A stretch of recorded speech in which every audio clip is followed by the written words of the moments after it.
سے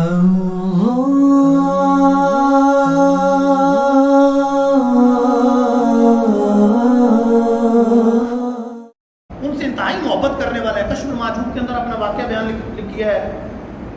داتا حضور نے فرماتے ہیں کہ میں نے دیکھا کہ میں اپنے بارے میں کہتے ہیں میں حضرت بلال رضی اللہ تعالیٰ عنہ کے مزار پر شام کے اندر تھا, وہاں پر سو گیا.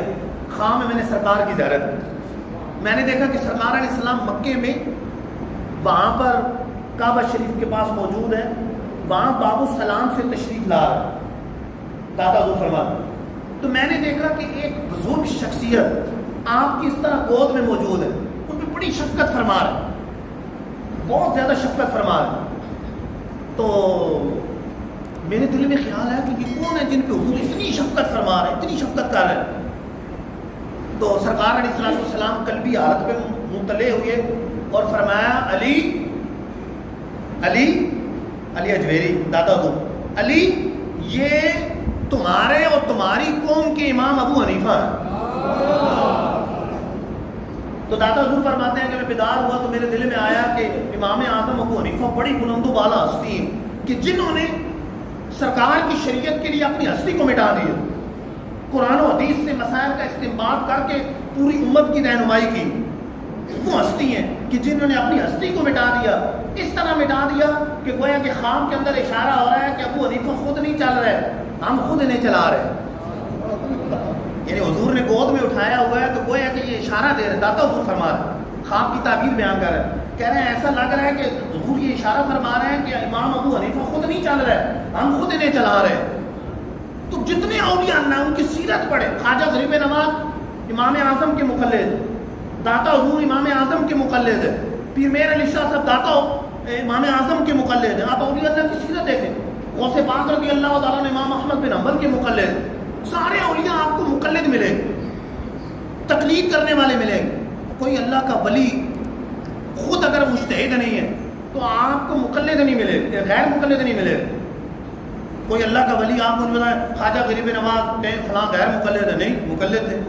اچھا پھر خود جو اپنا کتب حدیث کے مصنفین ہیں, مفسرین ہیں, محدثین ہیں, جو ائمہ مجتہدین گزرے ہیں, ان کے بعد جتنے لوگ آئے ہیں وہ مقلد ہیں, ان کی پیروی کرنے والے. اور حقیقت میں ان کی پیروی نہیں کر رہے, وہ اللہ رسول کی پیروی کر رہے ہیں کہ انہوں نے قرآن و حدیث سے استنباط کر کے مسائل انہیں دیے, قرآن و حدیث سے مسائل کا استنباط کر کے دیے.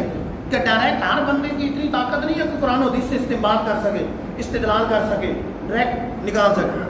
اچھا پھر داتا حضور رحمۃ اللہ تعالیٰ نے کی خاص بات کشف المعجوب کے اندر یہ ہے کہ کوئی مسئلہ بیان کرتے ہیں, کوئی بات بیان کرتے ہیں تو کہتے ہیں کہ اہل سنت و جماعت کا یہ موقف. اچھا داتا حضور یہ نہیں کہتے کہ یہ فرقہ پرستی ہے, کہ یہ اہل سنت اپنے آپ کو کہہ رہے ہیں.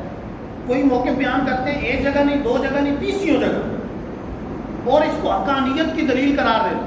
وجہ یہ ہے کہ مولا علی خود سرکار علیہ السلام نے حدیث میں فرمایا, اور مولا علی کے دور سے ایک اصطلاح بن گئی کہ ان کے مقابلے میں جو فرقے نکلے, خوارج نکلے, جو معاذ حضرت علی کو بھی کافر کہتے تھے, امیر معاویہ رضی اللہ عنہ کو کافر کہتے تھے, اس طرح جنگیں کی خوارج وغیرہ نے, خارجیوں نے.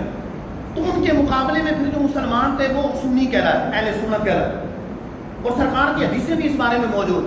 اس دور کی یہ اصطلاح اہل سنت و جماعت, یہ ایسا نہیں ہے کہ بعد میں لوگوں نے ایجاد کر لی ہو, ایسا ہے. اور داتا حضور 1000 سال پہلے جو کتاب لکھ رہے ہیں اس کے اندر بھی کہہ رہے ہیں کہ یہی ٹھیک ہے, کیونکہ اہل سنت کا یہی موقف ہے, اہل سنت کا یہ موقف ہے, اہل سنت یہ کہتے ہیں, اہل سنت یہ کہتے ہیں. تو داتا حضور رحمۃ اللہ تعالیٰ نے اپنے آپ کو سنی کہہ رہے ہیں, یہ اہل سنت ہے, یہ اہل سنت کا نظریہ ہے, یہ اہل سنت کا عقیدہ ہے. تو یہ داتا حضور رحمۃ اللہ تعالیٰ نے کی تربیت. کشف المعجوب کتاب پڑھے تو جگہ بہ جگہ یہ آپ کو قول ملے گا. تو داتا حضور رحمۃ اللہ تعالیٰ نے علم دین حاصل کرنے والے, داتا حضور پکے حنفی مقلد ہیں, داتا حضور سنی, اہل سنت و جماعت, اپنے آپ کو سنی کہنے والے, کہ اہل سنت کا یہ موقف ہے, میرا یہ موقف ہے, اہل سنت یہ کہتے ہیں. تو خود کو اہل سنت شمار کر کے اہل سنت کا موقف بیان کرتے.